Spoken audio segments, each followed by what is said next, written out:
नमस्कार। पूजा स्थल कानून 1991।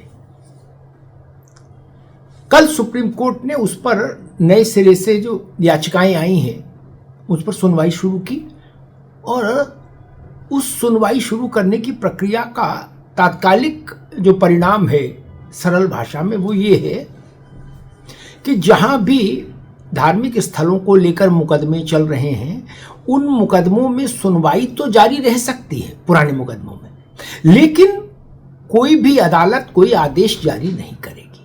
यानी आप इम्तिहान दे सकते हैं, नतीजा घोषित नहीं होगा, ऐसे समझ लीजिए।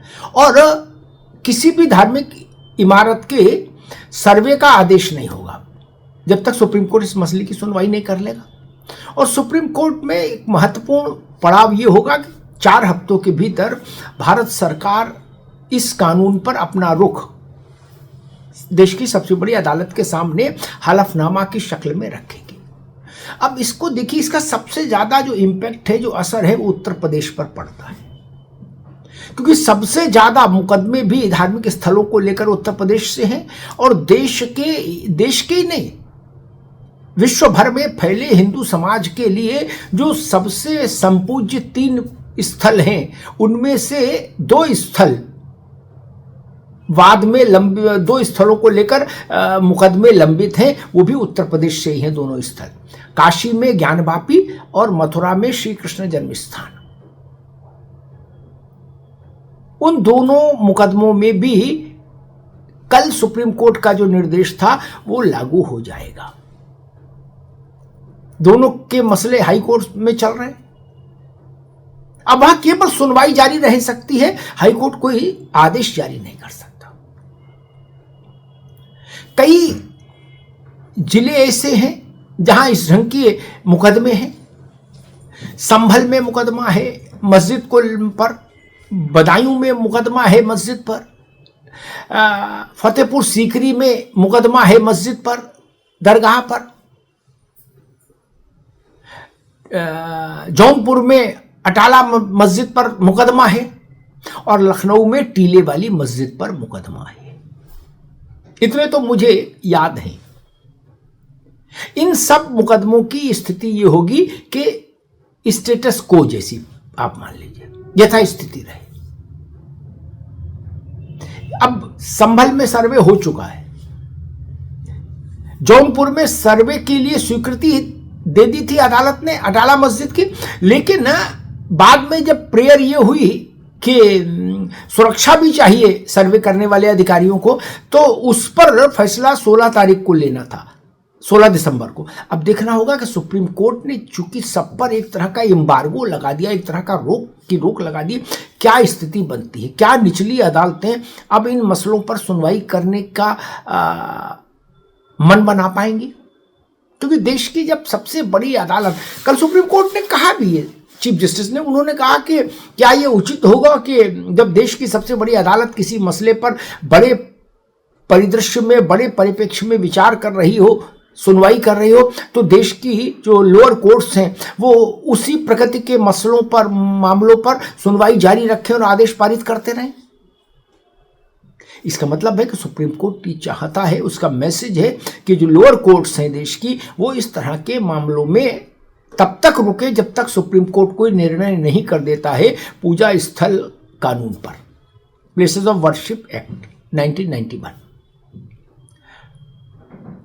इसका जो सेक्शन 3 है ना, बहुत कम लोगों को जानकारी, मतलब स्मरण होगा, जानकारी तो होगी, स्मरण होगा कि इसका सेक्शन 3 कहता है कि अगर ये साबित भी हो जाए कि वर्तमान में जो पूजा स्थल है 15 अगस्त 1947 को वह किसी दूसरे धार्मिक स्थल को तोड़कर बनाया गया था, तो भी इस धार्मिक स्थल की प्रकृति को नहीं बदला जा सकता। अब बताइए, ये कानून नरसिंह राव की सरकार लेकर आई थी। वो कानून कहता है कि अगर ये साबित भी कर दो कि मंदिर तोड़कर मस्जिद बनाई, तो भी मस्जिद ही रहेगी। यही है ना। कि अगर आप साबित भी कर दो कि आपका धर्मस्थल तोड़कर दूसरे धर्म का स्थल बनाया गया, पूजा घर बनाया गया, इबादतगाह बनाया गया, तो भी आप परिवर्तन नहीं करवा सकते। यह इस कानून का मूल स्वरूप है, जिसको लेके हिंदू पक्ष में भारी आक्रोश है। इतनी याचिकाएं इसीलिए दायर की गई। अब मुस्लिम पक्ष कहता है कि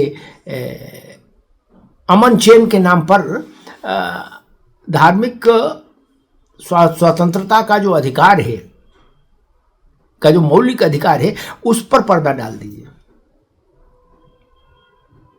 मतलब शायद ही अब कभी ऐसा हो कि ऐसा कोई कानून हो जो ये कहे कि नहीं, आप साबित भी कर दो कि ये गलत थे, फिर भी इनको सजा नहीं होगी। वैसी स्थिति है। और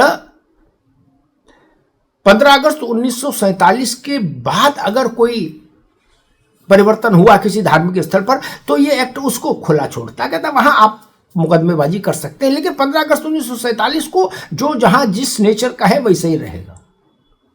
और इसमें भारतीय पुरातत्व विभाग के द्वारा संरक्षित इमारतों को एग्जम्प्ट रखा गया है। एक तो अयोध्या को एग्जम्प्ट किया गया था और भारतीय पुरातत्व विभाग की इमारतों को एग्जम्प्ट किया गया है। बाकी पूरे देश भर की धार्मिक इमारतें इसके अधीन आ गई। इसलिए अब मुस्लिम पक्ष को लग रहा है कि ये कानून ही उनका एकमात्र मुक्तिदाता है, और हिंदू पक्ष को लग रहा है कि ये कानून उनके धार्मिक स्वतंत्रता के अधिकारों के गले में फांस की तरह है, रस्सी की तरह है। इसीलिए काशी और मथुरा दोनों बड़े स्थल न्यायिक लड़ाई के आंगन में स्थगन की मुद्रा में आ जाएंगे, लगभग स्थगन की मुद्रा में, क्योंकि अदालत कोई आदेश अब पारित नहीं करेगी, हाई कोर्ट और लोअर कोर्ट्स, जब तक कि सुप्रीम कोर्ट इस मामले में अंतिम निर्णय नहीं सुना देता। धन्यवाद।